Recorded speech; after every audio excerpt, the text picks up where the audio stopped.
ঠিক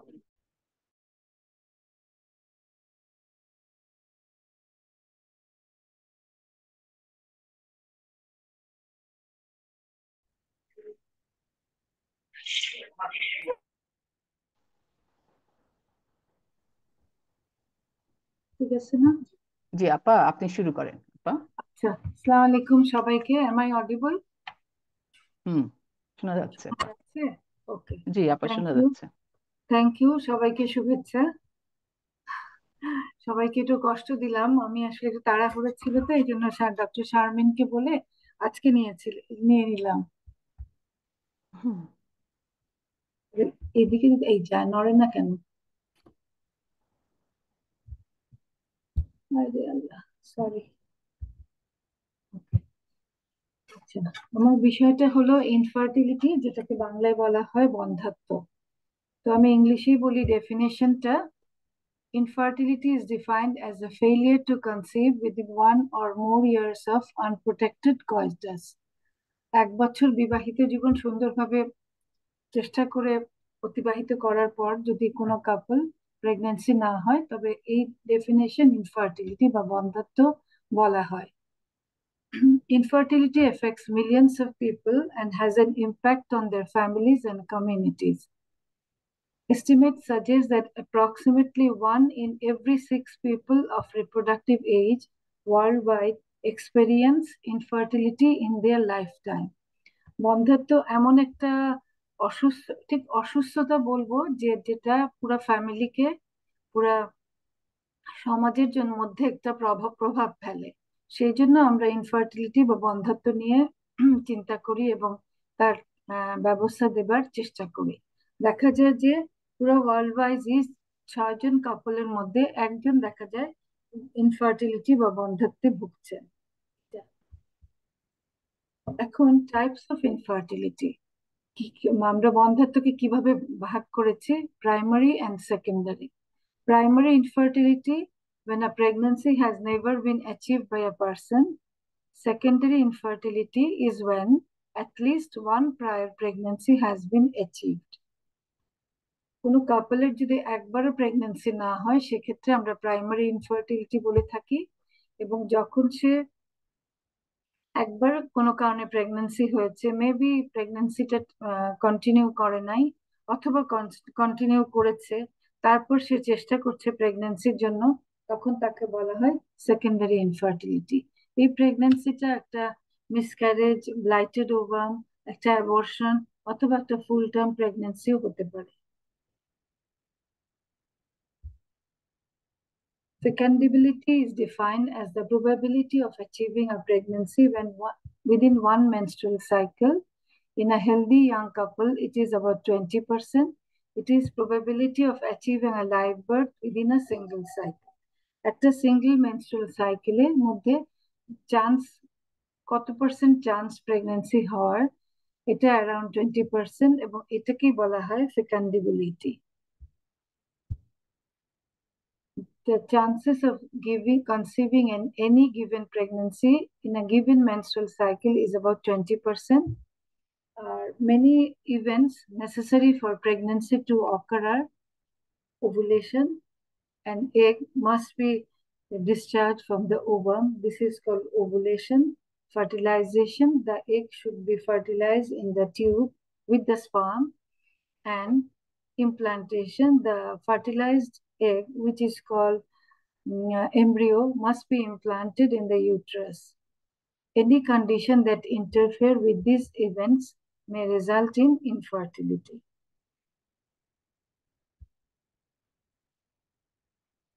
Healthy spermatozoa deposited high in the vagina at or near the cervix. What are the factors affecting conception?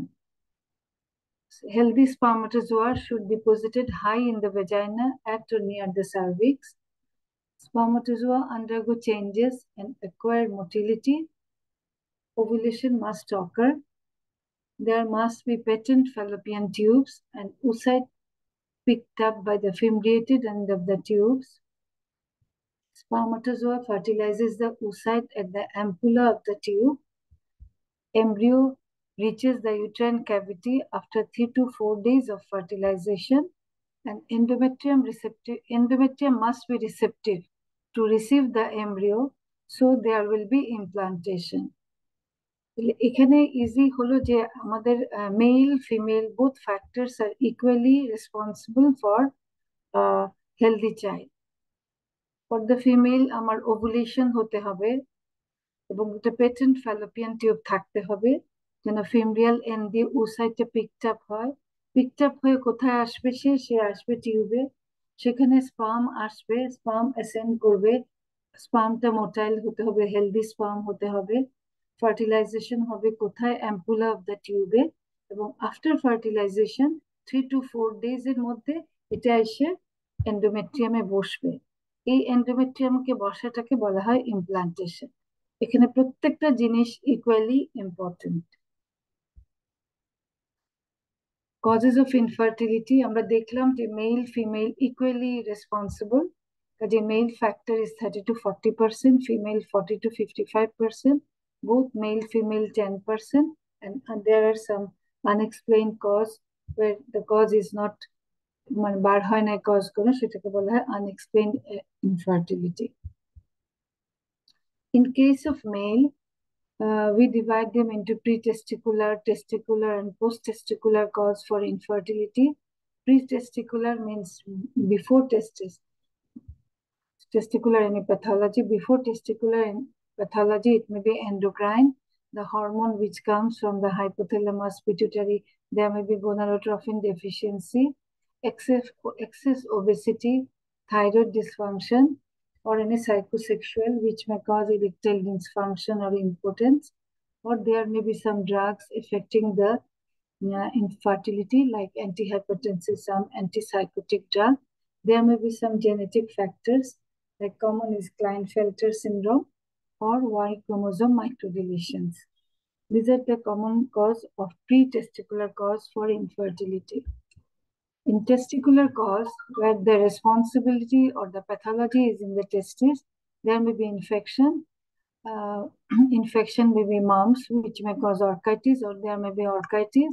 Varicocele, there may be venous dilatation in the testes, or this is called Sertoli cell only syndrome, where there is no germ cell within the seminiferous of the tubules.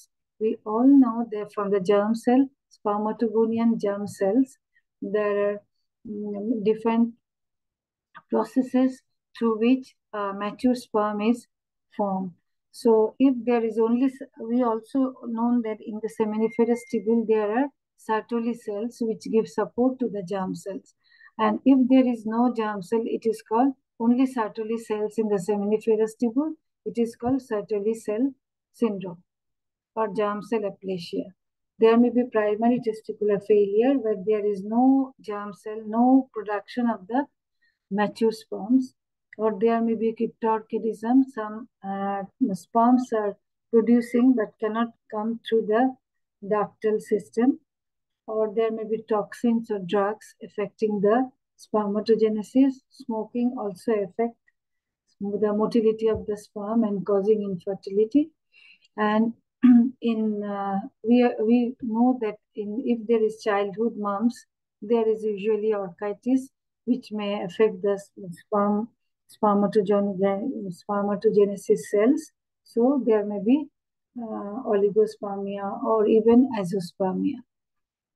And regarding the post-testicular, there may be congenital absence of the vas deferens, Young syndrome, or there may be in the childhood, there may be herniorrhaphy.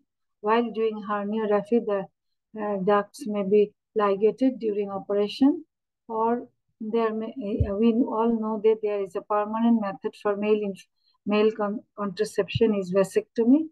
If vasectomy is done, there is obstructive azoospermia. Some sperm will not come out during ejaculation, and there may be ejaculator failure, and there is a common, more or less common term, retrograde ejaculation, where sperm, instead of coming outside, it goes to the semen goes to the bladder. This is called retrograde ejaculation. In that case, sperm is collected from the bladder and Sperm is collected from the bladder and treatment of infertility is done. In female we have ovarian factors where there is defect in ovulation at all not occurring, or there may be delay in ovulation or ovulation. Usually ovulation occurs in every month at the mid of menstrual cycle, ovulation occurs.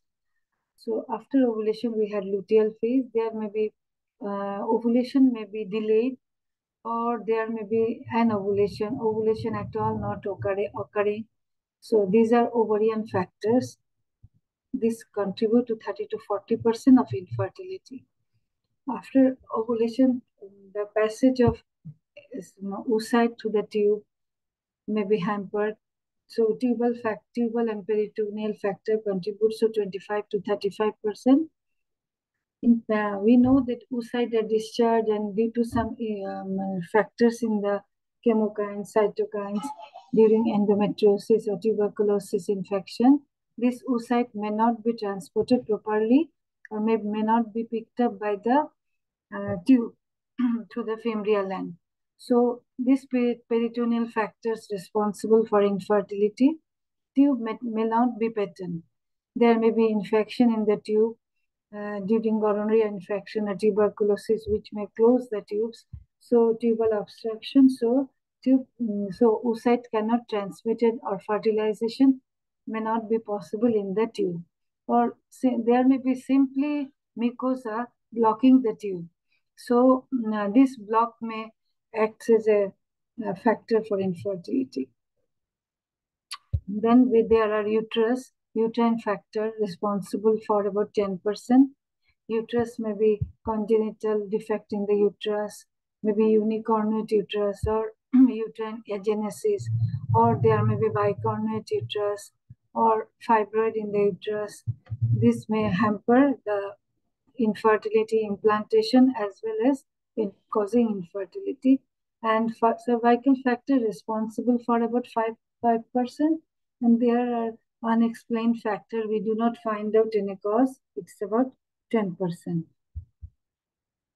The ovulatory dysfunction, which I have just told, anovulation or oligoanovulation. Anovulation means no ovulation, oligo means too little. If the ovulation occur after, usually every monthly there will be one ovulation, but here it occurs after 2 or 3 months.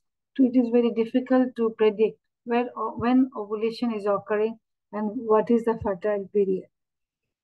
And it's the most common cause in polycystic ovarian syndrome, PCOS. The most common cause of ovulatory factor causing oligoovulation is polycystic ovary syndrome. And there may be decreased ovarian reserve. Decreased ovarian reserve, we found AMH when decreased ovarian reserve means in the ovary we have eggs or oocytes. When this is decreased, so we call it decreased ovarian reserve. Most important and physiological cause is the age. Age causes decrease in the ovarian reserves, and egg number are also decreased. And another, we do anti-Mullerian hormone, AMH, or do by ultrasonogram, we can detect whether there are sufficient eggs. Or some infection may cause decreased ovarian reserve, or there may be some hormones in the hypothalamus which are either less or excessive FSH, which may cause ovarian failure. There may be luteal phase defect. There may be progesterone deficiency or corpus luteum defect, which may cause luteal phase defect, or luteinized unruptured follicle, where follicle is not ovulated but luteinization started. These are the common cause of the ovarian factors. For tubal factor, we found pelvic infection, or there may be some peritubal adhesion, or there may be infection within the tube.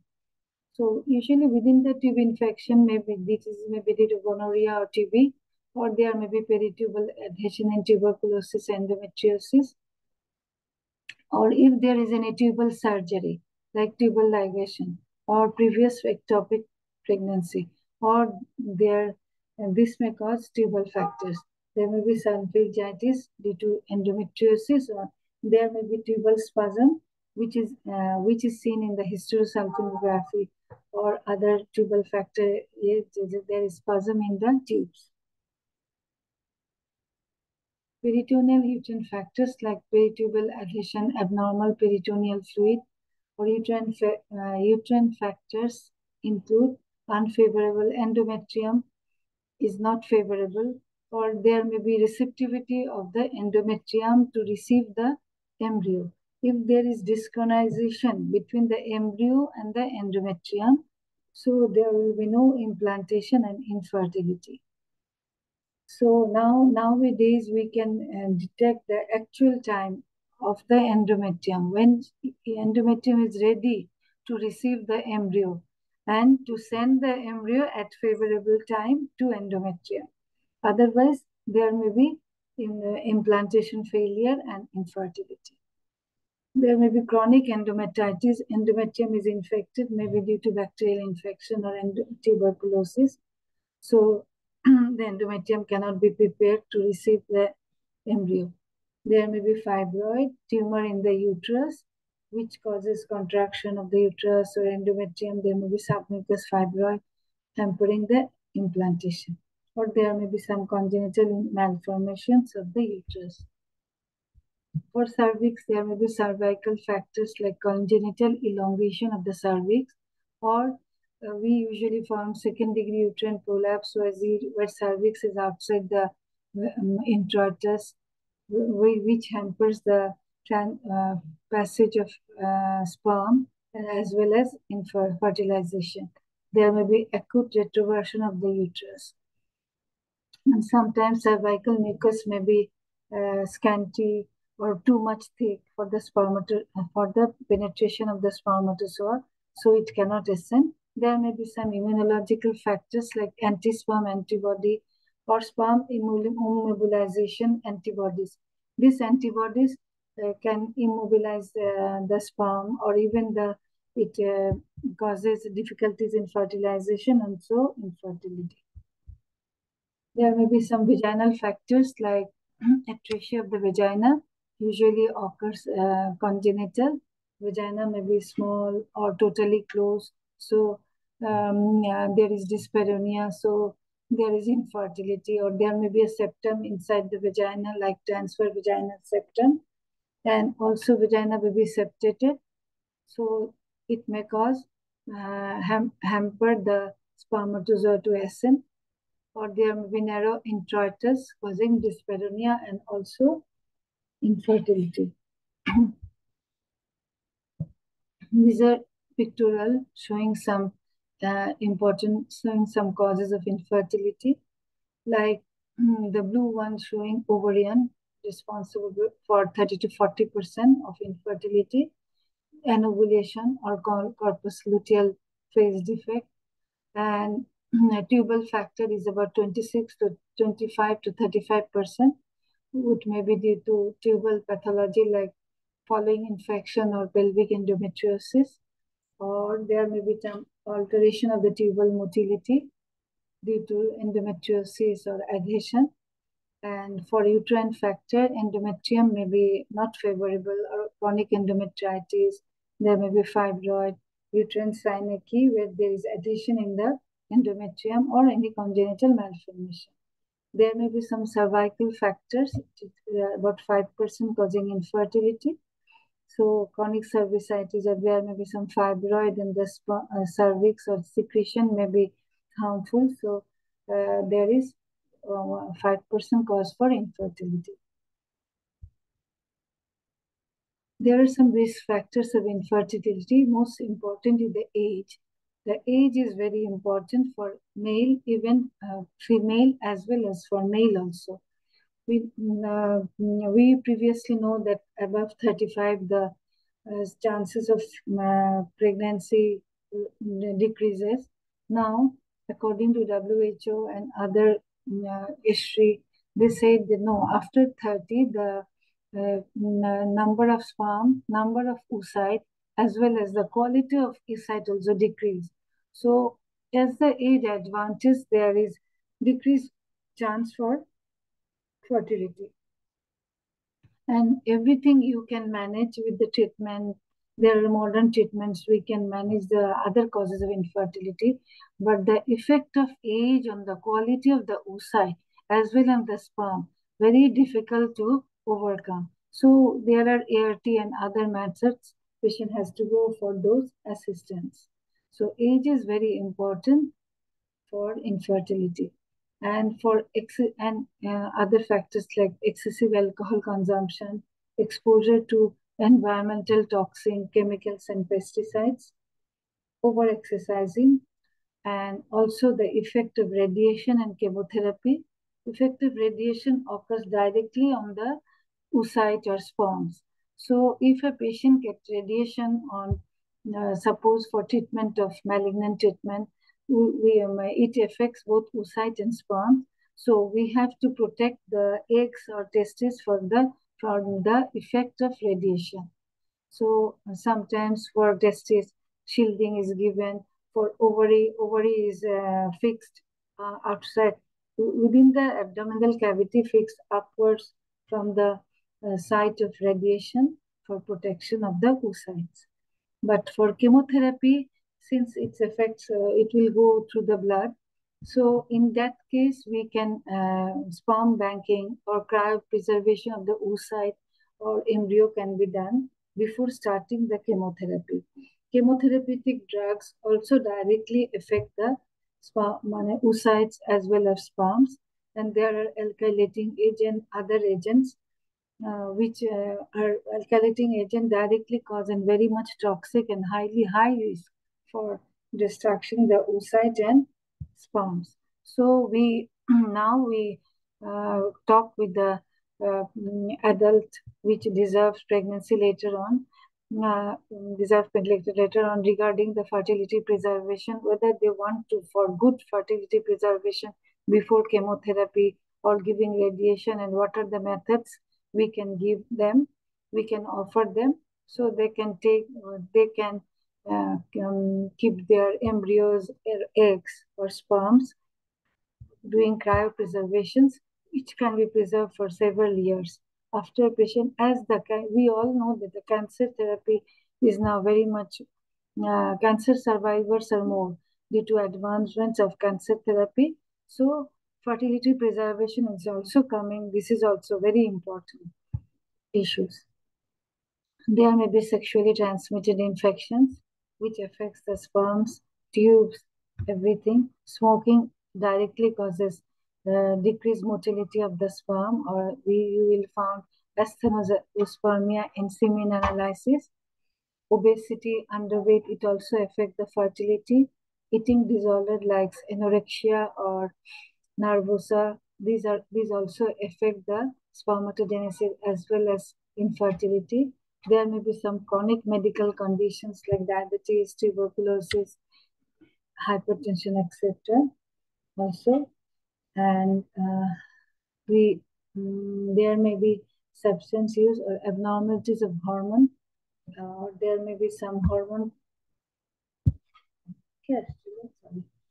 Achha. There may be some abnormalities in the hormone production from the brainstem, which may affect from hypothalamus, even pituitary, or even affecting these hormones may affect the ovaries as well as the endometrium of the uterus. So this hormone production, even thyroid hormone also can affect the adrenocortical hormone. All hormone can affect and can cause infertility.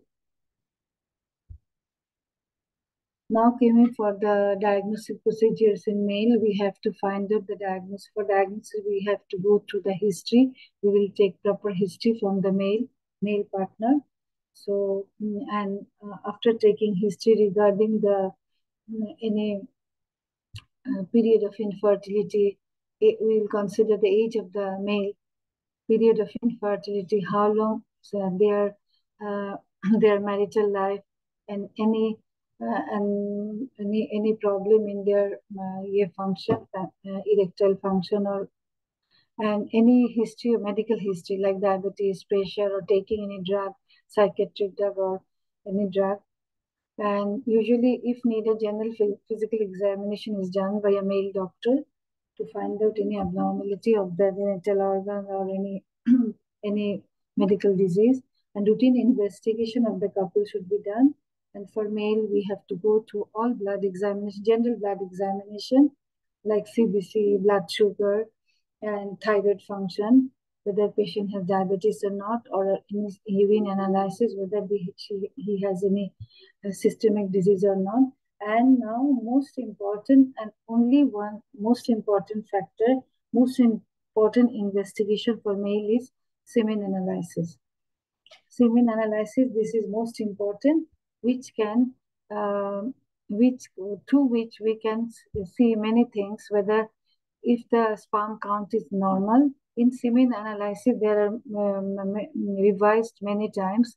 Latest semen analysis by WHO is revised in 2021, in which there are, in the semen analysis, we see the volume of the semen, pH, fructose content in the semen, and also the concentration of the sperm within the semen, and the motility of the sperms, what is the percentage of motility, types of motility, and also the morphology of the semen. Whether semen is how it looks like. There are several systems to look for the morphology, and also there are several methods like Niebuhr counting chamber or Mackler's chamber to count the sperm count. And there so semen analysis is the most important and most simple investigation to do.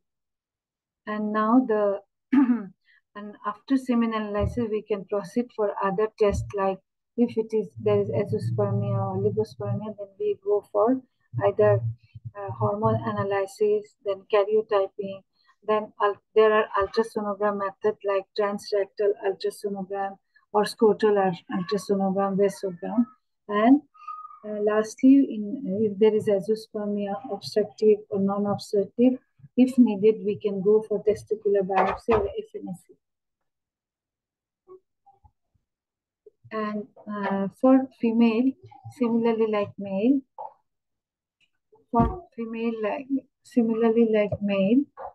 we have to go for the history. But here, history should be taken very in detail. History should be taken very detailed, like history of infertility, how long the patient is infertile. Excuse me.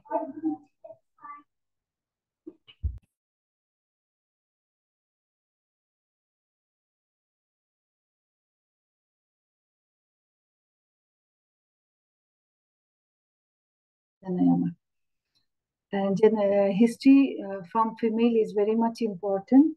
In the history, we take the how long they're married, and their what is the problem, which is the main problem of them, whether she has any problem with the menstrual cycle, what may be irregular or regular, and regarding her menstrual cycle, last menstrual history, and the date of last menstrual cycle, last menstrual period, and also regarding obstetrical history, whether she has any living child or any abortion, or if there is living child, what's her age, and how it is delivered, by normal delivery or abdominal delivery. This history should be taken, and past treatment. Past treatment history is also very important, whether she has taken any ovulation induction drug, or she has gone for IUI or any IVF or other method for treatment for infertility. And another important is where husband is, whether abroad or staying with the partner, female.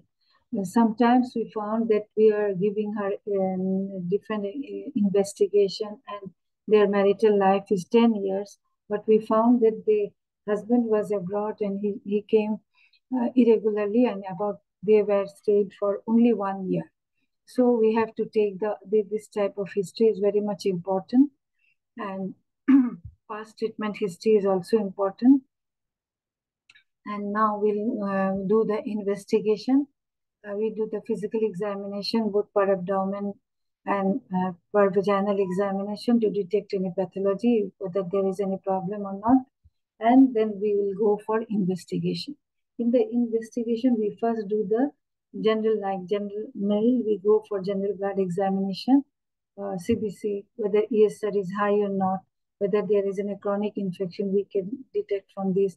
Patient is anemic or not. Anemic is a very important. Patient might have suffering from menorrhagia or excessive bleeding, so in which case she is anemic. So we have to go to the CBC, and again blood sugar, whether patient is diabetic or not, thyroid function test, if needed, follicle stimulating hormone or day 2 FSH LH ratio or anti-Mullerian hormone to see the ovarian reserve. This type of hormone we have to do for investigation. And then we go for ultrasonogram. That is one of the very important tests, ultrasonogram. We do the ultrasonogram, especially transvaginal ultrasonogram, which can see through transvaginal ultrasonogram probe given to the vagina, and we can detect, come very much near to the ovary, where we can see the ovaries, uterus, fundus, cervix, so that endometrium, whether there is any problem, there is any pathology in the ovary. And we can, in some, so ultrasonogram is gold standard for detecting any pelvic pathology. And for tubal patency test, we can do saline infusion sonography, hysterosalpingography. This is an X-ray. Hysterosalpingography is an X-ray. Dye is passed to the from the cervix. Dye is given, and we can see the contour of the uterus as well as the tube. And also, when there is spillage of the dye in the peritoneal cavity, we can confirm the patency of the tube. Also, there are tubal pathology like tubal adhesion, tubal some obstruction can be detected by hysterosalpingography, which is in radiological or X-ray. And we can do saline infusion sonography. Sometimes a hysterosalpingography is very painful, so we do the saline infusion sonography. This is ultrasonogram done. Fluid is given to the, usually normal saline given to the cervix, and there, so we can see the inside of the endometrial cavity as well as passage of the fluid to the tube and spillage of tube, so which can confirm the patency of the tube. And finally, gold standard is laparoscopy and also hysteroscopy. Laparoscopy to see the patency of the tube, any uterine pathology. This is an important diagnostic tool for infertility, and hysteroscopy to see the interior of the uterus. This is also very important. During laparoscopy, hysteroscopy is usually done, so we can detect inside of the uterus as well as by laparoscopy outside of the uterus, as well as tubal patency by giving methylene blue solution through hysteroscopically inside the uterus, and we see the passage of this dye through the tube in the by laparoscopy. Again, we can the other tests like BBT, basal body temperature, endometrial biopsy, test for luteinizing hormone. These are usually not done now. And other is anti-sperm antibody tests, postcoital test for sperm. These are usually now obsolete tests, but we can find in the textbooks. Okay, that's my idea.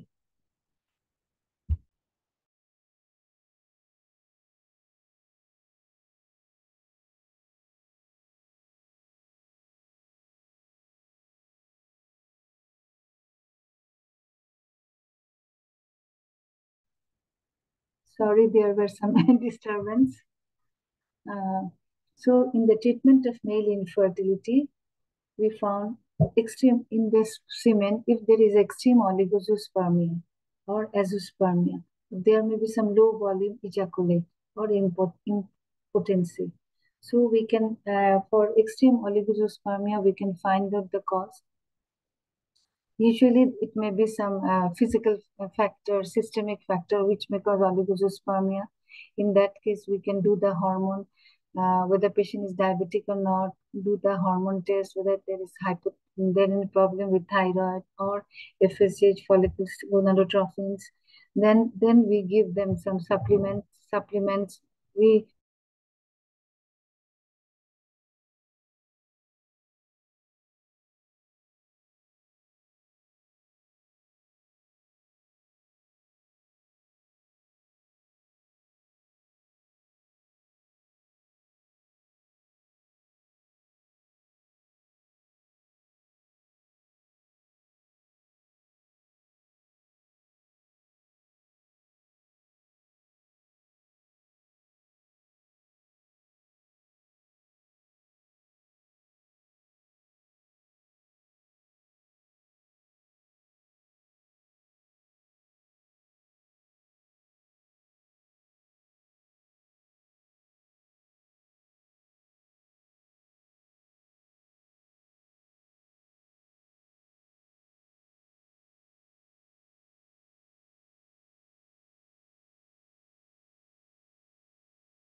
ম্যাডামের network issue হয়েছে, উনি join করতেছে একটু পরেই।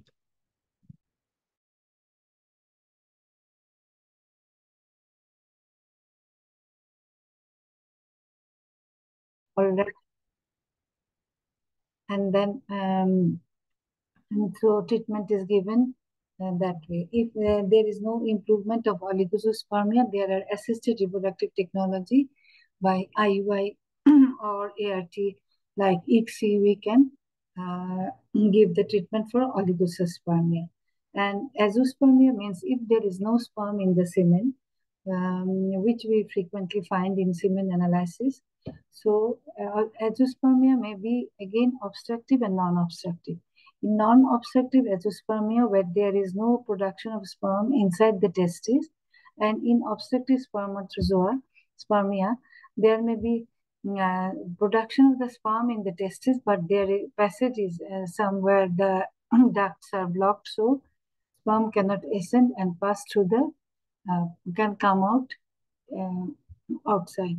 So in both cases there are treatment, and treatment is very fascinating nowadays. ICSI is a যুগান্তকারী বলবো treatment for অ্যাজোস্পার্মিক patient যাদের obstructive azoospermia ছিল, অ্যাজোস্পার্মিয়া মেল, যারা জানতেন যে কখনো ওনারা ফাদার হতে পারবেন না। এই যে অ্যাসিস্টেড রিপ্রোডাক্টিভ টেকনোলজি যে আসছে, এটা কিন্তু একটা যুগান্তকারী ট্রিটমেন্ট। আপনারা নিশ্চয়ই শুনে থাকবেন সবাই যে ইক্সি ইক্সি আসছে। সেটা হলো অবস্ট্রাকটিভ অ্যাজোস্পার্মিয়া হলে আমরা এই টেস্টিস থেকে we can collect that sperm and can fertilize with oocyte, and there may be embryo and even live birth. there may be there may be volume, may be less in volume. If there is low volume, first there may be problem in collectionের জন্য হয়তো spillage হয়ে গেছে, এই জন্য লো volume হতে পারে, কম volume থাকতে পারে সিমেনে। আবার অনেক সময় আছে যে রেট্রোগেট ইজাকুলেশন, যেটা বললাম যে বাইরে থেকে না এসে it is going on the bladder. So দেখা যাবে যে সিমেন ভলিউমটা কম আর স্পার্ম নাও থাকতে পারে। দেয়ার মে বি ইম্পর্টেন্সি, যেখানে কোনো মেডিকেল ড্রাগ অথবা ড্রাগ দিলে, অথবা উনি যদি অ্যান্টিসাইকোটিক ড্রাগ খান, সেই ক্ষেত্রে ইম্পর্টেন্সি হতে পারে, সেক্ষেত্রেও ট্রিটমেন্ট আছে। আর sometimes the management is difficult যদি আমাদের নন অবস্ট্রাকটিভ অ্যাজোস্পার্মিয়া অথবা টেস্টিকুলার ফেইলিয়ার হয়। সেই ক্ষেত্রে যখন স্পার্মাটোগোনিয়ান সেল থাকে না, সেই ক্ষেত্রে স্পার্মস পাওয়াটা ডিফিকাল্ট, পাওয়া যায় না। সেই ক্ষেত্রে আমরা অ্যাডপশন বা অন্যখানে ক্রায়োস্পার্ম ব্যাংকিং থাকলে ওখান থেকে নেওয়ার কথা হয়তো বলা হয়। কিন্তু আজকাল এটারও একটা ভালো ট্রিটমেন্ট আছে, যেমন স্টেম সেল থেরাপি।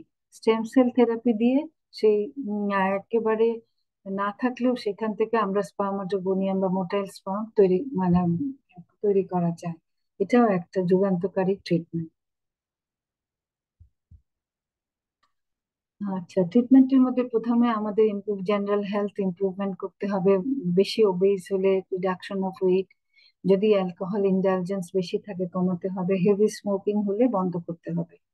আবার হাইপোগোনাডোট্রফিক হাইপোগোনাডিজম, যেখানে থ্যালামাস হাইপোথ্যালামাস থেকে হরমোন কম আসছে, হরমোন কম রিলিজ হওয়ার জন্য আমার হাইপোথ্যালামাসের হরমোন না আসার জন্য পিটুইটারি থেকে follicle stimulating hormone LH hormone কম আসছে, যার জন্য আমার সেই কারণে টেস্টিস থেকে প্রোডাকশন হচ্ছে না স্পার্ম, অথবা টেস্টোস্টেরন প্রোডাকশন হচ্ছে না।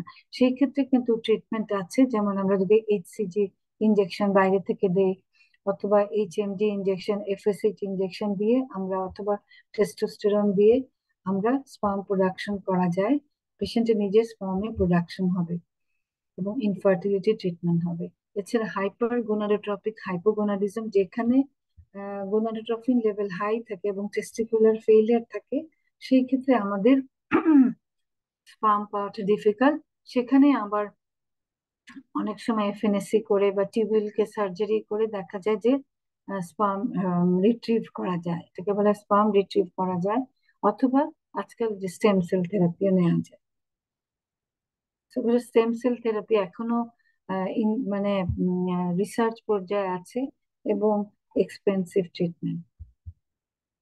সার্জিক্যালি যদি if there is duct obstruction, সেখানে ভেসো ইপিডিডাইমোস্টমি অথবা ভেসোস্টমি, এগুলো অপশনও রয়েছে যা ইউরোলজিস্টরা আজকাল করে থাকেন অনেক সময়। অর্কাইডোপ্লেক্সি, যদি ক্রিপ্টোঅর্কিডিজম থাকে, আনডিসেন্ডেড টেস্টিস থাকে, এটাকে আবার ফিক্স করে নিচে আনা যায় চাইল্ডহুডে।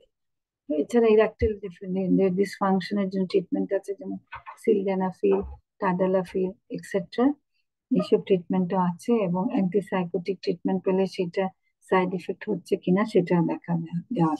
আরেকটা ইম্পর্টেন্ট জিনিস বলি, যেটা যেমন রিউমাটয়েড আর্থ্রাইটিস অথবা সোরিয়াটিক আর্থ্রাইটিসে অনেক সময় কেমোথেরাপিটিক ড্রাগ কেমোথেরাপিউটিক ড্রাগ অনেক সময় স্মল ডোজে দেওয়া হয়, যেমন মেথোট্রেক্সের দেওয়া হয়, আর আরো দু একটা বেশ ভালো স্ট্রং কেমোথেরাপিউটিক ড্রাগই দেওয়া হয়। তো which may cause as temporary azoospermia. তো সেটার দিকেও খেয়াল রাখতে হবে যে পেশেন্ট কোনো মেডিকেল ট্রিটমেন্ট নিচ্ছে কিনা।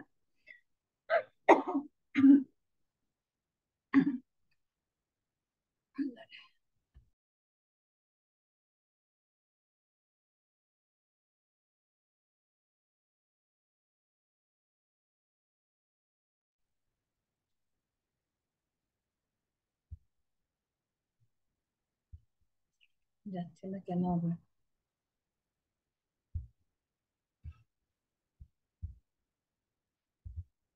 আচ্ছা। In female, there are many many treatment like for treatment for ovulation, ovulatory treatment, tubal treatment, for tubal patency treatment, and there may be some disorders like endometriosis and infection. Endometriosis treatment সেই অনুযায়ী করে তারপরে আমরা infertility treatment করে আমরা endometriosis stage আছে, যেমন stage early স্টেজে ট্রিটমেন্ট আমরা আইইউআই ওভুলেশন ইন্ডাকশন দিতে পারি। কিন্তু যদি লেট স্টেজে হয়, বড় বড় চকলেট সিস্ট হয়ে যায়, সেই ক্ষেত্রে আমাদের আইভিএফ বা অ্যাসিস্ট্যান্ট রিপ্রোডাক্টিভ ট্রিটমেন্ট যেতে হয়। সার্ভাইকাল ফ্যাক্টর থাকলে সেটা দেখতে হয় যে ইমিউনোলজিক্যাল ফ্যাক্টর কিনা, অথবা সার্ভাইকাল কি কারণ, সেনোসিস কিনা, কোনো টিউমার আছে কিনা, ফাইব্রয়েড কিনা সেটা। এছাড়া বিভিন্ন রকমের অ্যাসিস্টেড রিপ্রোডাক্টিভ টেকনোলজি যেমন আইভিএফ, ইক্সি, এসব ট্রিটমেন্ট আছে যা দিয়ে আমরা ফিমেল বা যে কোনো ইনফার্টিলিটি ট্রিটমেন্ট করতে পারি। ওভুলেটরি যদি ওভুলেশন না হয় সেই ক্ষেত্রে নানা রকম ওভুলেশন ড্রাগস আছে দেওয়া হয়। যদি টিউবাল কোনো প্যাথোলজি থাকে তাহলে সেইভাবে টিউবাল প্যাথোলজি ট্রিট করে সেইভাবে ট্রিটমেন্ট দিলে আমাদের ইনফার্টিলিটি গুলোকে ওভারকাম করতে পারি। যেমন আমাদের কি কি ড্রাগ সাধারণত ইউজ করা হয়, যেমন আপনারা যারা আছেন হয়তো ইউজ করেন, যেমন কমন ড্রাগ যেমন ওভুলেট বা ক্লোমিফেন সাইট্রেট, ট্রেড নেম হলো ওভুলেট, বা ফার্মাকোলজিক্যাল নেম হলো ক্লোমিফেন সাইট্রেট, অথবা লেট্রোজল, অথবা আপনি ইনজেকশন দিতে পারেন এইচএমজি, ফলিকল স্টিমুলেটিং হরমোন দিতে পারেন, অথবা এর উপরেও হাইপোথ্যালামাস থেকে যেটা আসে জিএনআরএইচ, সেইটা দিয়েও আমরা নানা রকম ইনফার্টিলিটি ট্রিটমেন্ট করে থাকি। বেশিরভাগ ইনজেকশন অথবা জিএনআরএইচ এগুলো আমরা সাধারণত আইইউআই অথবা বেশিরভাগ দেওয়া হয় আইভিএফ বা অ্যাসিস্টেড রিপ্রোডাক্টিভ টেকনিকে আমরা ইনজেকশন গুলো দিয়ে থাকি। আমরা বেসিক্যালি প্রথম কিন্তু ওরাল মানে মুখে খাওয়ার ওষুধ ক্লোমিফেন সাইট্রেট অথবা লেট্রোজল দিয়ে থাকি। এছাড়া যেমন কোনো পলিসিস্টিক ওভারি সিনড্রোম থাকলে ওটা তো একটা মেটাবলিক ডিসঅর্ডার বলা হয়, সেখানে নানা রকম বডিতে মেটাবলিক চেঞ্জ থাকে, তো সেটার জন্য ইনসুলিন রেজিস্ট্যান্স থাকে, সেই ক্ষেত্রে আমরা মেটফর্মিন দিয়ে থাকি। কোনো কোনো ক্ষেত্রে অ্যান্ড্রোজেন এক্সেস থাকলে আমরা ডেক্সামেথাসোন দেওয়া হয়, অথবা প্রোল্যাক্টিন লেভেল হাই থাকলে ব্রোমোক্রিপ্টিন বা কেবারগল এইসব ড্রাগ দেওয়া হয়। হাইপোথাইরয়েডিজম থাকলে থাইরক্সিন বা ওইভাবে ট্রিটমেন্ট দেওয়া হয়। সাধারণত হাইপোথাইরয়েডিজম, হাইপারথাইরয়েডিজম, ডায়াবেটিস বেশি থাকলে আমরা এন্ডোক্রিনোলজিস্টের কাছে পাঠাই, ওনারা সেই রিলেটেড সেইভাবে ট্রিটমেন্ট দেওয়ার পরে আমরা তারপরে ইনফার্টিলিটি ট্রিটমেন্ট করি। ওনারা একটু বলেই দেন যে থাইরয়েড কন্ট্রোলের পরে এই আমরা ইনফার্টিলিটি ট্রিটমেন্ট দিব, অথবা ডায়াবেটিস থাকলে অথবা হাইপোথাইরয়েড, হাইপারথাইরয়েড থাকলে তার প্রপার ট্রিটমেন্ট করে ইউথাইরয়েড এনে তারপর আমরা ইনফার্টিলিটি ট্রিটমেন্ট দিয়ে থাকি। এছাড়া আরেকটা আছে যেমন আইইউআই, আপনারা সবাই শুনে থাকেন ইনফার্টিলিটি ট্রিটমেন্ট। তাহলে ইনফার্টিলিটি ট্রিটমেন্টে আমরা প্রথম গেলাম ওভুলেশন ইনডিউসিং ড্রাগ গুলো, তারপর আমরা ওভুলেশন ইনডিউসিং ড্রাগের সঙ্গে ইনজেকশন দিয়ে থাকি, ইনজেকশন দিয়ে দেখি ওভুলেশন হলো কিনা বা ইনফার্টিলিটি ট্রিটমেন্ট হয়ে গেল কিনা। যদি তবুও না হয় তখন আমরা দেখি যে ফ্যাক্টর কি, সেটা ডিটেক্ট করে যদি অলিগোজোস্পার্মিয়া হয় অথবা সার্ভাইকাল ফ্যাক্টর হয় বা অন্য কোনো আনএক্সপ্লেইনড ফ্যাক্টর হয়, সেখানে আমরা আর্টিফিশিয়াল ইনসেমিনেশন করে থাকি, ইন্ট্রাউটেরাইন ইনসেমিনেশন করি। সেটা সাধারণত ফিমেলকে ওভুলেশন ইন্ডাকশন ড্রাগ দিয়ে আমরা ওভুলেশন করাই, এবং ঠিক ওই সময়টায় সেই ফার্টাইল পিরিয়ডে আমরা হাজবেন্ডকে সিমেন্ট দিতে বলি, এবং স্পার্ম ভালো সেখানে সিমেন্টটাকে একটু প্রসেস করে ভালো এগুলোকে নিয়ে ভালো স্পার্ম নিয়ে আমরা আবার একটা টিউবের মাধ্যমে আমরা আবার ইউটেরাসের ভিতরে দিয়ে দিই, স্পার্ম গুলোকে ওখানে ডিপোজিট করে দিই, যেন ওটা ইজিলি পাস করে গিয়ে টিউবে চলে যায় এবং সেখানে এগ ওসাইট আছে, সেখানে ফার্টিলাইজেশন হয়। এটা একটা খুব মানে একটা popular method of treatment for infertility, সেটাকে বলা হয় ইন্ট্রা ইউট্রাইন ইনসেমিনেশন। আমি ইনসেমিনেট করছি কোথায়? ইন্ট্রা ইউট্রাইন ইউট্রাসের ভিতরে। আপনারা আজকে শুয়ে থাকবেন আইইউআই বা ইন্ট্রা ইউট্রাইন ইনসেমিনেশন বেশ প্রচলিত হয়েছে বিভিন্ন জায়গায়। এটা ওভারকাম করে সার্ভাইকাল স্টেনোসিস, সার্ভাইকাল মিউকাস যদি হোস্টাইল থাকে, অথবা অলিগোস্পার্মিয়া, অথবা কোনো ইমিউনোলজিক্যাল ফ্যাক্টর থাকলে মেল ফিমেল কারো কাছে, অথবা অ্যাস্টেনোস্পার্মিয়া, এগুলোকে ওভারকাম করার জন্যই আইইউআইটা অনেক প্রচলিত। আইইউআই কিভাবে করা হয়? প্রথমে আমরা ওভুলেশন ইন্ডাকশন ড্রাগ দিই, ওভারিতে দিয়ে আমরা মোর দেন টু 3 ম্যাক্সিমাম এগ চাই। আমাদের নর্মাল মেনস্ট্রুয়াল সাইকেলে আমাদের একটা এগ বের হয়, প্রতি মেনস্ট্রুয়াল সাইকেলে আমাদের একটা এগ বের হয় ওভুলেটরি সাইকেলে ওভাম থেকে। কিন্তু এখানে ড্রাগ দিয়ে আমি 2 থেকে 3টে ওভাম তৈরি করি, এনশিওর করার জন্য যেন ট্রিটমেন্টটা হয়। এবং ইনডিউসিং ড্রাগ যেমন কোমিফেন সাইট্রেট অথবা লেট্রোজল দেওয়া হয়। এখানে আইইউআই ক্ষেত্রে আমরা ইনজেকশন দিই, এফএসএইচ গোনাডোট্রফিন ইনজেকশন গুলো দেওয়া হয়, 2 থেকে 3টে ইনজেকশন দিয়ে।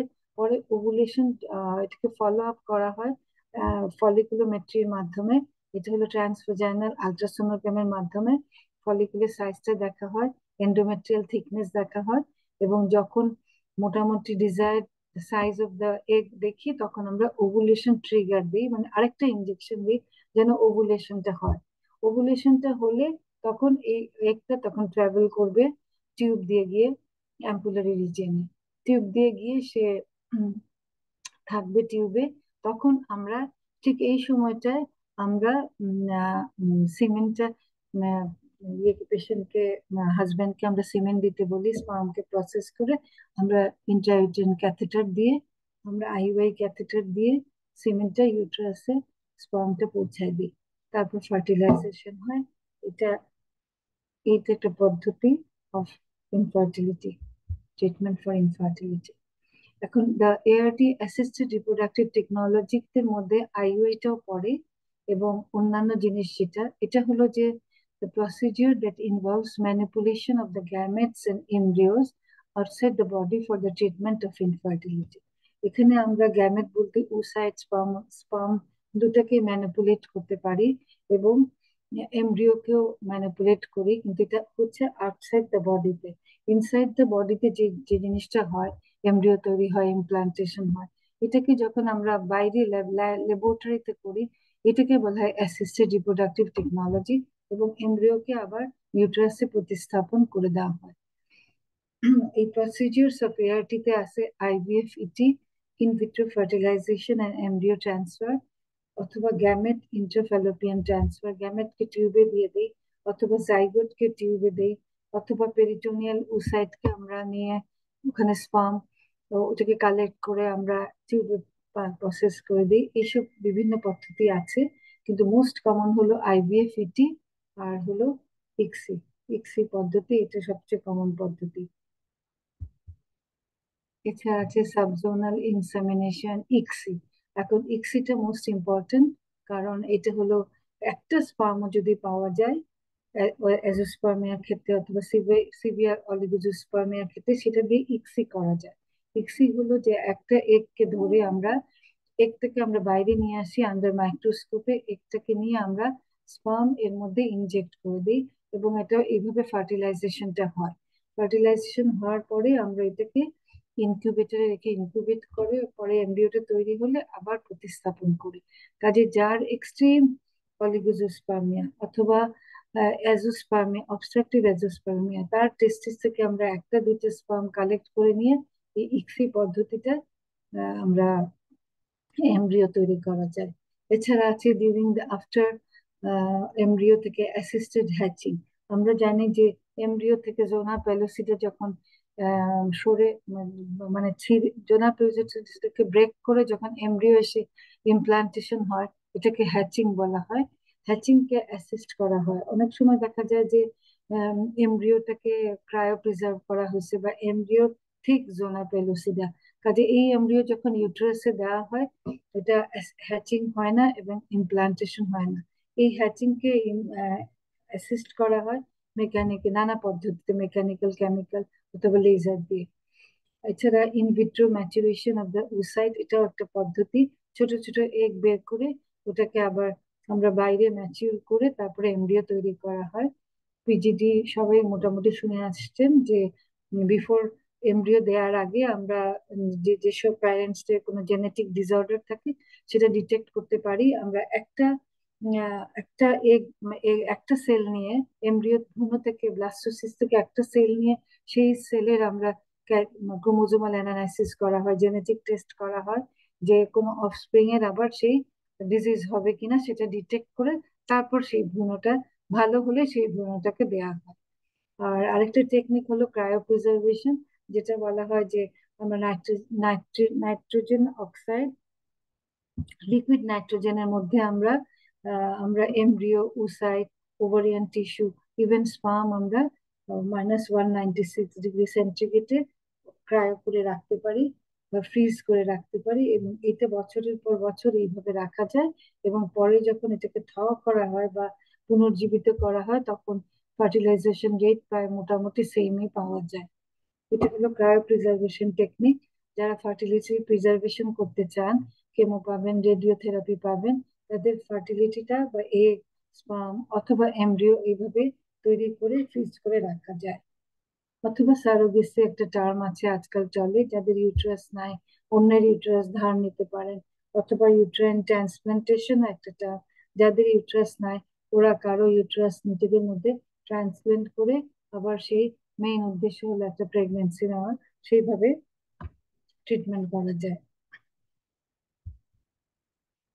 এটা হলো আইভিএফ পদ্ধতি। এখানে আমরা ছবিতে দেখাচ্ছে যে ওভারি থেকে আমরা এগ নিলাম, এগ পিক আপ করে নেওয়া হয়। এই একটু সার্জিক্যাল একটা প্রসিজিওর। এগ থেকে আমরা একটা ডিশ ইয়েতে নিলাম, বোতলে নেওয়া হলো কালচার মিডিয়ার মধ্যে। তারপর এটাকে কালচার মিডিয়া রাখা হয়, এখানে স্পার্ম গুলোকে দেওয়া হয়। যখন তারপর এটাকে ইনকুবেট করা হয়, স্পার্ম নিজেরা ইনসেমিনেট মানে ফার্টিলাইজেশন হয়, এবং থার্ড ডে অথবা ফিফথ ডেতে আমরা হয় মরুলা স্টেজ অথবা ব্লাস্টোসিস্টে আমরা সেই ভ্রূণটাকে পাই। তখন সেই এমব্রিওটাকে আমরা আবার ইউট্রাসের মধ্যে প্রতিস্থাপন করি। এটা হলো একটা পিকচার অফ আইভিএফ বা ইনভিট্রো ফার্টিলাইজেশন, অথবা কমনলি আমরা যেটাকে টেস্ট টিউব বেবি বলে থাকি। এটা হলো ইক্সি প্রসিজিওর। এখানে মাঝখানে যেটা দেখাচ্ছে একটা এগ, এবং একটা নিডল দিয়ে, একটা পিপেট দিয়ে নিডল দিয়ে আমরা স্পার্ম ঢুকিয়ে দিচ্ছি। এখানে স্পার্মকে আমরা এগের ভিতরে ইনজেক্ট করে দিচ্ছি। কাজেই আমরা ফার্টিলাইজেশন মানে প্রায় 90% কাজই করে দিচ্ছি। আর এখানে স্পার্মকে হোল্ডিং টুল দিয়ে ধরা হয়েছে, আর স্পার্মকে ইনজেক্ট করে ভিতরে দিয়ে দেওয়া হচ্ছে। এটি হলো ইন্ট্রাসাইটোপ্লাজমিক স্পার্ম ইনজেকশন, ইক্সি। আচ্ছা, এগুলো হলো জিফট, যেগুলো আজকাল খুব একটা করা হয় না। গ্যামেটকে নিয়ে টিউবে দিয়ে দেওয়া হয়, এই ধরনের ট্রিটমেন্ট।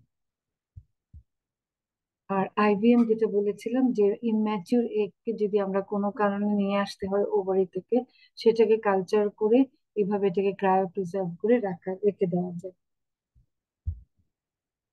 অ্যাসিস্টেড হ্যাচিং যেটা বললাম, হ্যাচিং হতে হবে ফর ইমপ্লান্টেশন।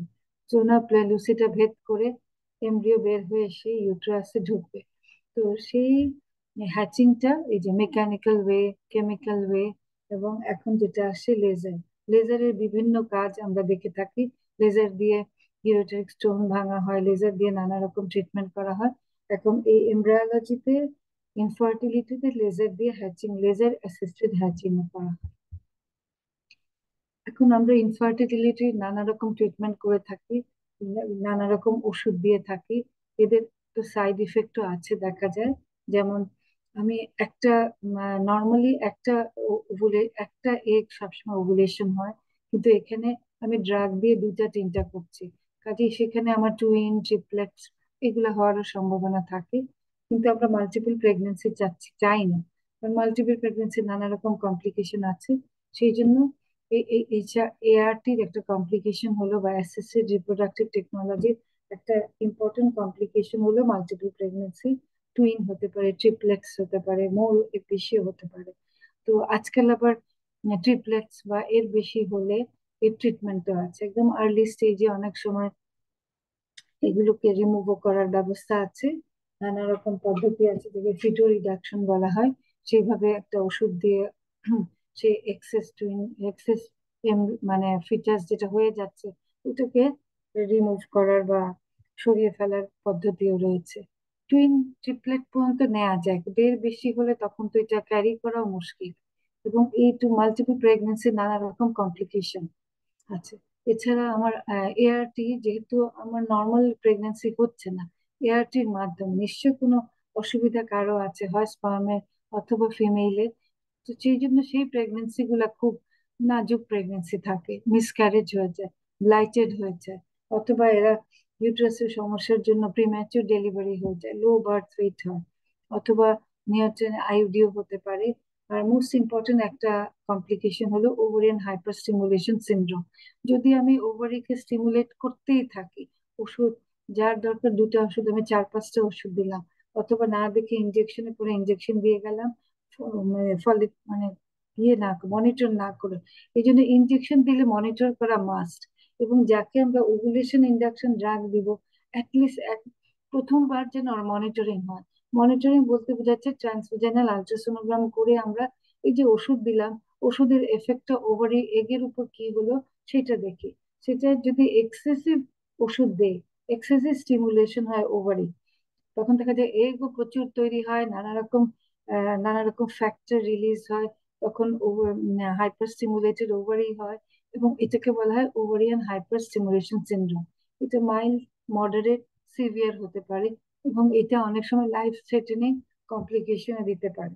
কাজে আমরা যখন কোনো পলিসিস্টিক ওভারি পেশেন্ট বা এএমএইচ হাই পেশেন্টকে আমরা ড্রাগ দেই, খুব খেয়াল করে মনিটর করে ড্রাগ দিতে হয়।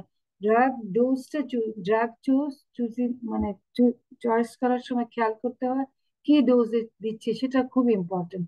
আমি ইচ্ছা মতো একটা ইয়াং মেয়েকে, লিন এন্ড থিনকে আমি এক্সেসিভ ডোজ দিব না, বেশি বেশি এগের জন্য আমি চেষ্টা করব না, কারণ তাইলে ওভারিয়ান হাইপার স্টিমুলেশন হতে পারে, যেটা may result in একদম লাইফ থ্রেটেনিং কমপ্লিকেশন, পেশেন্টকে আইসিইউ সাহায্য নিতে হতে পারে।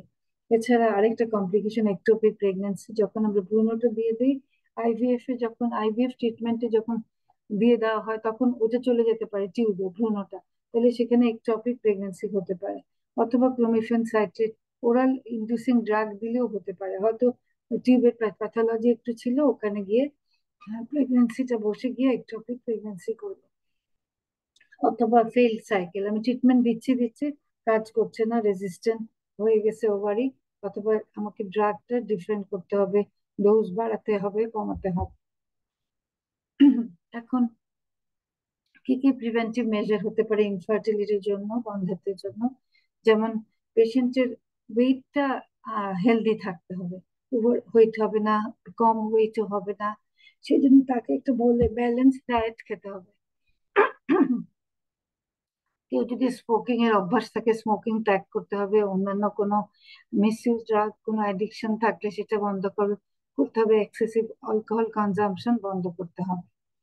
এছাড়া আহ, কেউ যদি এনভায়রনমেন্টাল টক্সিনে এক্সপোজার থাকেন, যেমন অনেক অনেক খুব মেল হিটের উপর কাজ করেন, অনেক গরমের উপর কাজ করেন, তখন দেখা যায় স্পার্মাটোজেনেসিসটা হ্যাম্পার হচ্ছে।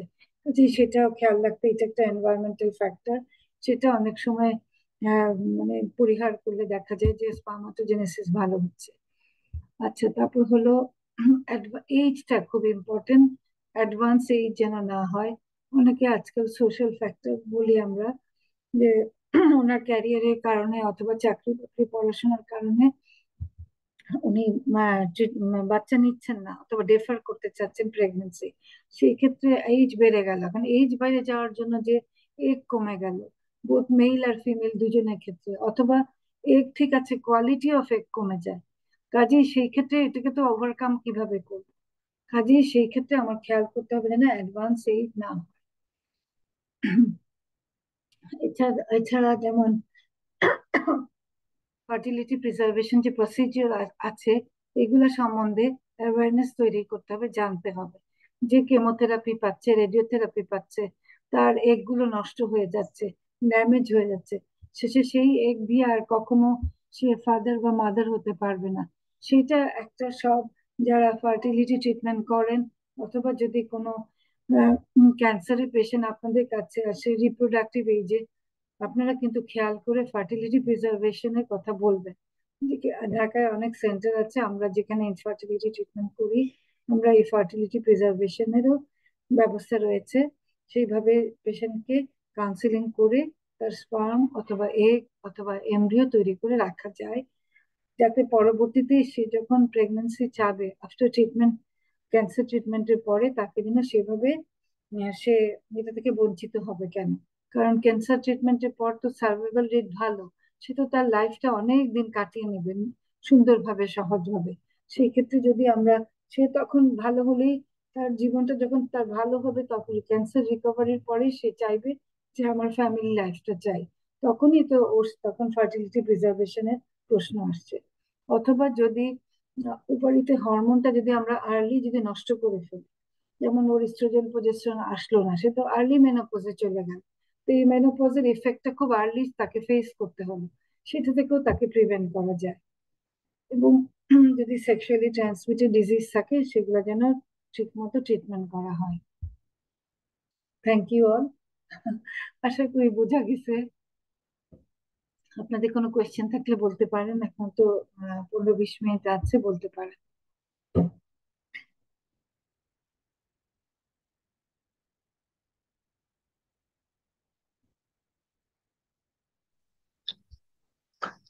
ম্যাডাম আসসালামু আলাইকুম। ওয়ালাইকুম আসসালাম। ম্যাডাম একটা জিনিস বুঝলাম না, ওভার এক্সারসাইজ এটা কিভাবে মানে ওভার হ্যাম্পার করে আর এক্সারসাইজ কি? মানে ধরেন অ্যাথলেট, যারা অ্যাথলেট আছেন না, জি অ্যাথলেট জি। যারা ওরা ওভার এক্সারসাইজ করেন, মানে অনেকে আবার শুকাবার জন্য, ওয়েট রিডাকশন করার জন্য ওভার এক্সারসাইজ করে মানে বিএমআই একদম কমে যায়, যেটা আইডিয়াল বিএমআই দেখা যায় এর থেকে ওনারা অনেক পাতলা হয়ে যাচ্ছেন। অথবা অ্যাংজাইটি নিউরোসিসও এখানে অনেক সময় কাজ করে, অথবা হাইপোথ্যালামিক ফ্যাক্টরও কাজ করে। তো দেখা যায় যে এদের জন্য একটা হরমোন ঠিক মতো আসে না, ওভুলেশন যে হবে এই যে প্রসেসটা, ফলিকুলোজেনেসিস যে প্রসেস, নর্মাল মেনস্ট্রুয়াল সাইকেল দেখা যায় ওইটা হ্যাম্পার করে। এটা মেইনলি সাইকোলজিক্যাল কারণ হয়ে দাঁড়ায়।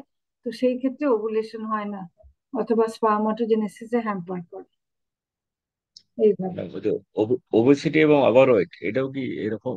জি, ঠিক এইভাবে ওবেসিটি হলে দেখা যায় নানা রকমের হরমোনাল ইমব্যালেন্স হয়, থাইরয়েড হয় অথবা ডায়াবেটিস হয়, যেটা ইনডাইরেক্টলি আবার স্পার্মাটোজেনেসিস ও ওভুলেশন এইটাকে এফেক্ট করে। তারপর হরমোনেরও সমস্যা হয়ে যায় তখন ওবেসিটিতে। তো সেই জন্য দেখা যায় যে এরা প্রত্যেকটাই একটা আমাদের আইডিয়াল ওয়েট, আইডিয়াল একটা ব্যালেন্স ডায়েট লাগে। মোটামুটি ওভুলেশন যখনই ওদের ওবেসিটি বেশি হয়, আমরা ওবেসিটি মানে কমাবার ড্রাগ দিয়ে থাকি, অথবা মেটফর্মিনেও কমায়, যেমন পলিসিস্টিক ওভারি সিনড্রোমের সঙ্গে আবার ওবেসিটির সম্পর্ক আছে। তখন আমরা মেটফর্মিন দিলে দেখা যায় ওবেসিটিও কমে, মেটফর্মিনও এর মেটাবলিক যে কারেকশন হতেও সাহায্য করে। তো এইভাবে যেগুলো ইনডাইরেক্ট কজ সেগুলো এইভাবে হয়ে আসে, কারেকশন হয়ে আসে। কারণ এখানে তো ম্যাডাম খালি যে বলেন। ম্যাডাম আরেকটা কোশ্চেন হচ্ছে যে ওই যে পপুলার ফার্মা ওরা বলতে চায় যে অ্যাজোস্পার্মিয়া মানে স্পার্ম নাই, জি এরপরে ওরা একটা হরমোনের কথা বলে হিউম্যান কোরিনিক গোনাডোট্রপিন, এটা নাকি নির্দিষ্ট নিয়মে দিলে কাজ করতে পারে, এটা আসলে কতটুকু ঠিক? যদি জি অবস্ট্রাকটিভ না হয় অ্যাজোস্পার্মিয়া এর ক্ষেত্রে হরমোনের কোনো জি রোল জি আছে? জি। এইসিজি। যদি অলিগোজোস্পার্মিয়া হয়, হাইপোগোনাডোট্রফিক হাইপোগোনাডিজম, যেমন হাইপোথ্যালামাস থেকে হরমোন কম আসছে, গোনাডোট্রফিন রিলিজিং হরমোনটা আসছে না, এবং এই হরমোন তো পিটুটারিতে কাজ করবে। তো পিটুটারি থেকে আমাদের এফএসএইচ, এলএইচ রিলিজ করবে। তাহলে হাইপোগোনাডোট্রফিক মানে হাইপোথ্যালামাস থেকে হরমোন আসছে না, পিটুটারি থেকে হরমোন রিলিজ হচ্ছে না, কাজে এই হরমোনে সে স্পার্মাটোজেনেসিস টেস্টিসে কাজ করছে না।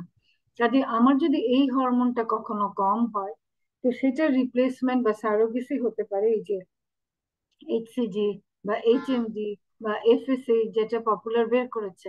এটা দিয়ে, এটা তো আমরা ওভুলেশন ইন্ডাকশন করাচ্ছি ফিমেইলে, ঠিক তেমন ভাবে স্পার্মাটোজেনেসিস এনহ্যান্স করছি আমরা মেইলেও।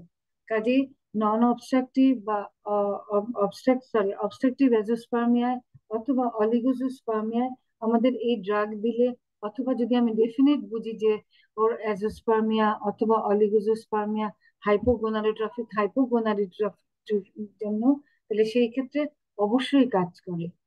এবং ধরেন নন অবস্ট্রাকটিভ অ্যাজোস্পার্মিয়া, আপনি আমরা এফএনএসসি করলাম বা টেস্টিস থেকে বায়োপসি নিয়ে দেখলাম যে স্পার্মাটোজেনেসিসটা একটা স্টেজে গিয়ে আর্লি ম্যাচুরেশন অ্যারেস্ট বা লেট ম্যাচুরেশন অ্যারেস্ট হয়ে গেছে, অ্যারেস্ট হয়েছে যে হরমোন সাফিসিয়েন্ট নাই। সেই ক্ষেত্রে এই হরমোনটা দিয়ে দেওয়া হয়, ইনজেক্টেবল হরমোন দেওয়া হয়। সপ্তাহে একটা বা দুইটা দিয়ে এইভাবে কয়েক সপ্তাহ দেওয়ার পরে দেখা যায় যে ওর স্পার্মাটোজেনেসিসটা ভালো হচ্ছে এবং অলিগোজোস্পার্মিয়া অথবা অবস্ট্রাকটিভ অজোস্পার্মিয়াটা কারেকশন হচ্ছে। মানে ধরেন ম্যাচুরেশন অ্যারেস্ট হয়েছে, এখানে আমার হরমোনের পরিমাণটা ঠিক মতো হয় না, আমি সেই ইনজেকশনটা দিচ্ছি, এতে কারেকশন হয়। অবশ্যই হয়, এন্ডোক্রিনোলজিস্টরা অবশ্যই আমরা পাঠাই অনেক সময় মেইল এটাকে, তখন ওনারা আবার এটা দিয়ে থাকেন, অথবা আমরাও অনেক সময় এইচএমজি এইচসিজি দিয়ে থাকি মেল ম্যাডাম ইনফার্টিলিটি কারেকশনের জন্য। ম্যাডাম ইনফার্টিলিটির জন্য কাপল যখন আসবে, তখন যদি মেলের সমস্যা থাকে, মানে অ্যাজোস্পার্মিয়া বা অলিগোস্পার্মিয়া, তখন ওয়াইফের কি পরীক্ষা করার দরকার আছে, ইনভেস্টিগেশন করার দরকার আছে? অবশ্যই দরকার। এটা কিন্তু আপনাকে দুইজনকে, এই একটা ট্রিটমেন্ট পদ্ধতি বা ইনফার্টিলিটি যেখানে আপনাকে দুইজনকেই চাই। কারণ আপনি দেখেন একজন মেলকে আপনি টেস্ট টেস্ট করে বললেন যে তোমার তোমার প্রবলেম তো তোমার, তুমি অ্যাজোস্পার্মিয়া, তোমার অলিগো, তোমার ট্রিটমেন্ট করছি। হাজবেন্ডের ট্রিটমেন্ট আপনি 3 মাস ধরে করলেন, করার পরে যখন আপনি ওয়াইফকে ইনভেস্টিগেশন করতে আসলেন, দেখলেন ওনার অ্যানোভুলেশন, ওনার অন্য কোনো ফ্যাক্টর, কাজে তখন কি আপনি ট্রিটমেন্টে আরো পিছাবেন?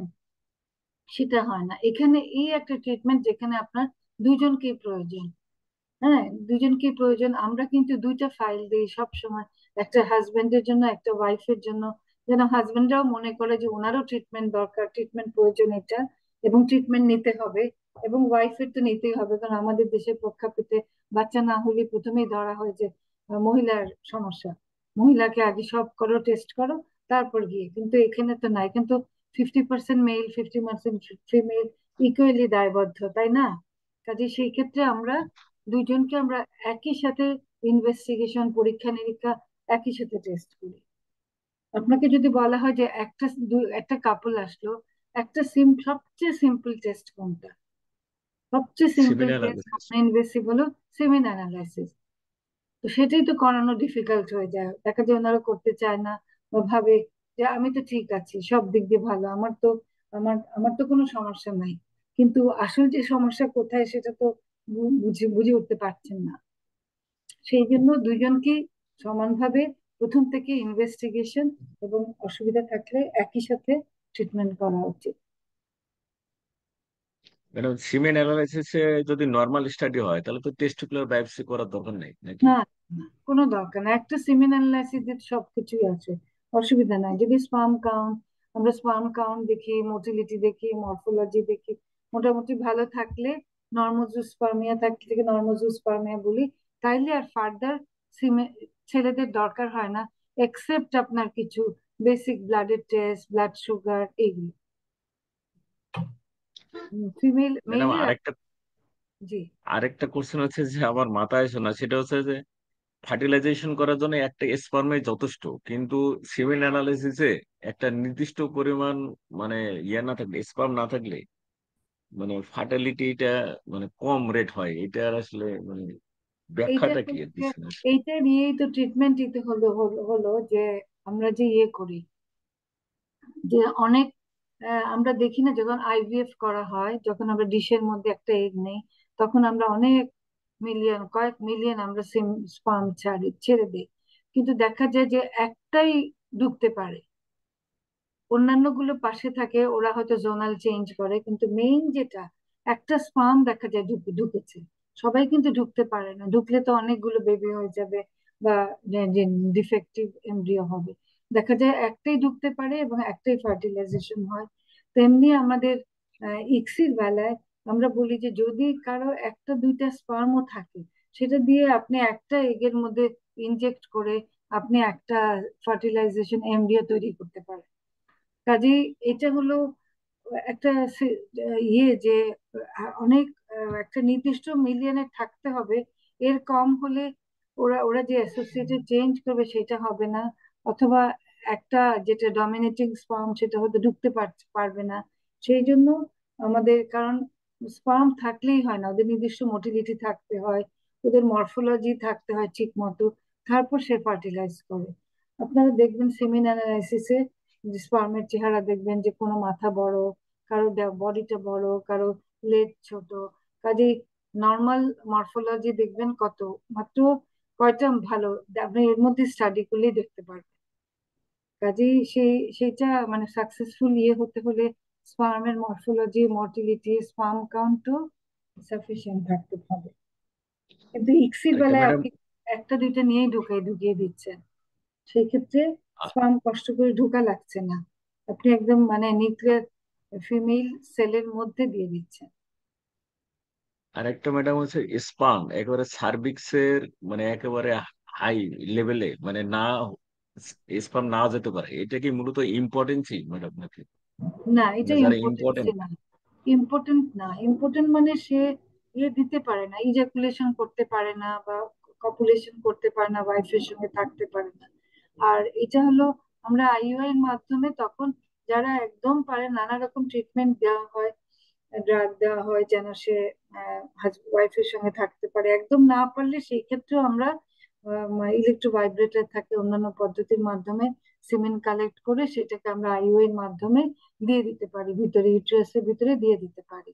কাজে প্রথমে ইম্পর্টেন্ট হলে দেখা হয় যে কোনো মেটাবলিক ডিসঅর্ডার আছে কিনা, ডায়াবেটিস, প্রেশার, কোনো ওষুধ খাচ্ছে কিনা, স্ট্রেস আছে কিনা, সাইকোলজিক্যাল কিনা, এটা দেখি। তারপরে আমরা তখন একদম যদি না হয় তখন আমরা অন্যান্য অ্যাসিস্টেড রিপ্রোডাক্টিভ টেকনোলজি নিয়ে থাকি।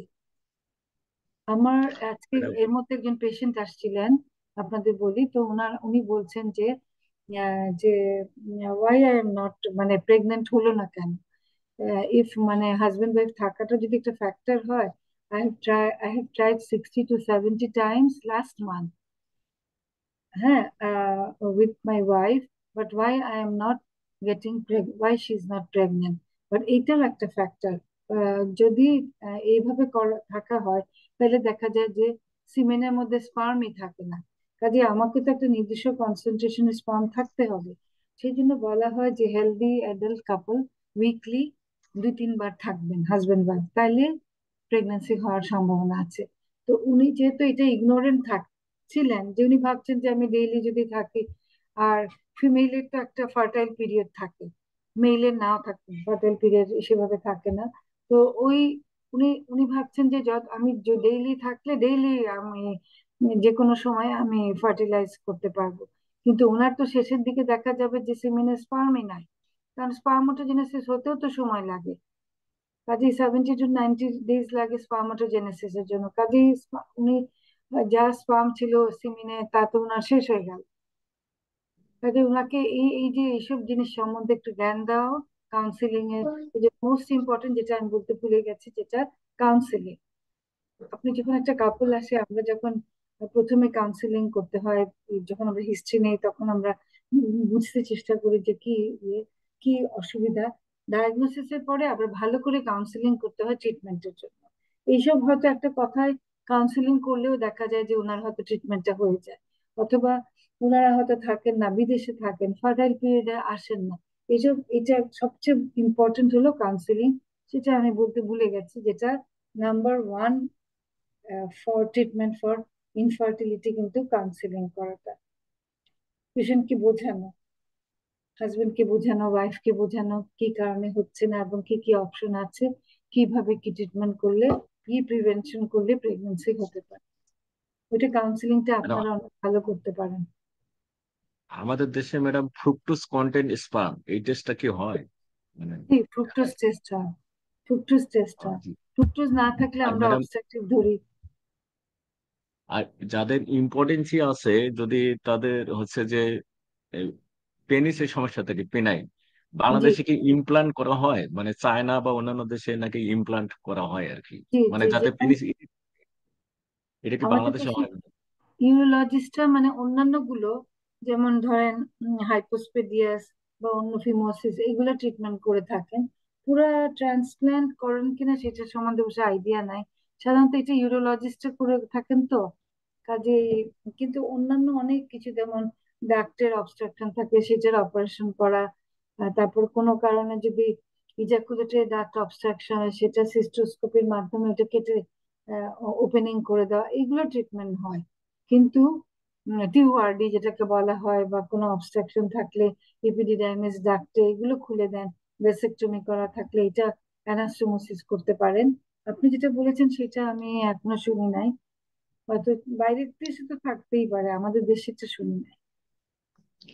আরেকটা কোশ্চেন ম্যাডাম, আমি একটা রুগী পেয়েছিলাম, সেটা হচ্ছে যে মামস হওয়ার পরে একটা টেস্টিস একেবারে অ্যাট্রোপি হয়ে গেছে, বোঝা যাচ্ছে যে একটা নর্মাল একটা অ্যাট্রোপি। আগে দুটাই ভালো ছিল, মামস হওয়ার পরে এরকম হয়েছে। আহ, ছেলেটার বিয়ের সময় মানে এটা অভিযোগ আছে যে এ মানে বিয়ে দেওয়া যাবে কিনা মেয়ের পক্ষ, যে ওরা কেমনে কেমনে জানছে যে ছেলেটার একটা টেস্টিস অ্যাট্রোফি হয়েছে আর কি মামসের পরে। জি। কিন্তু আমি সিমেন অ্যানালাইসিস করে দেখলাম এবং হরমোন করে দেখি যে দুটাই নর্মাল।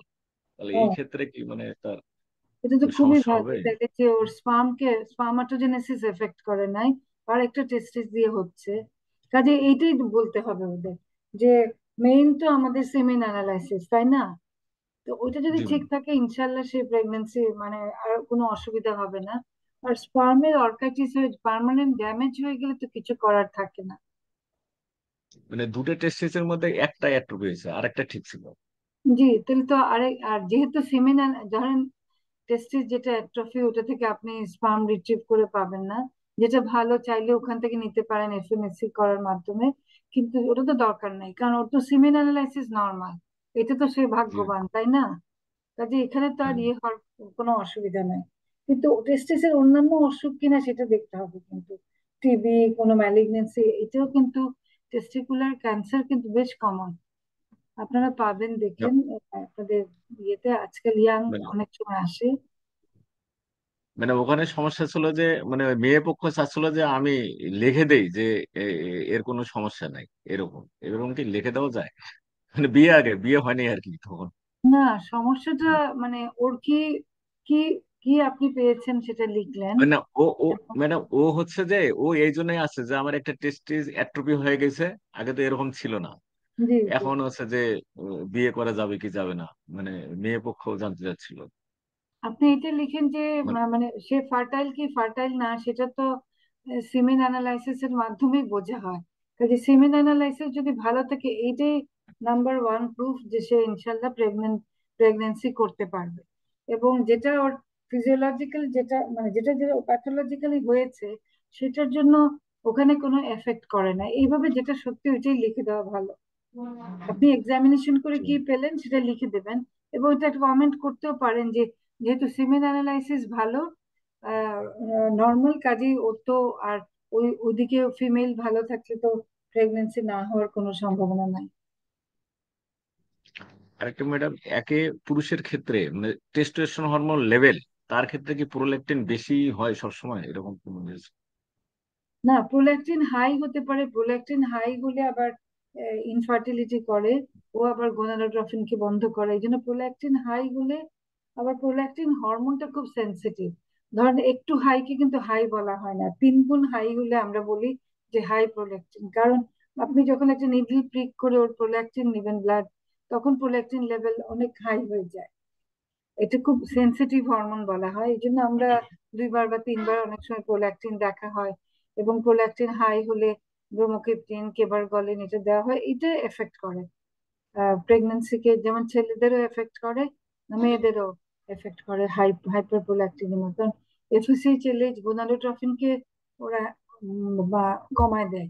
তো কমায় দিলে এদিকে ওভুলেশন হবে না, স্পার্মাটোজেনেসিসও এফেক্ট করে। জি ম্যাডাম, থ্যাংক ইউ। আচ্ছা, আপনাদের যদি একটু মানে উপকারে আসে এই লেকচার, তাহলে আমি খুশি হব।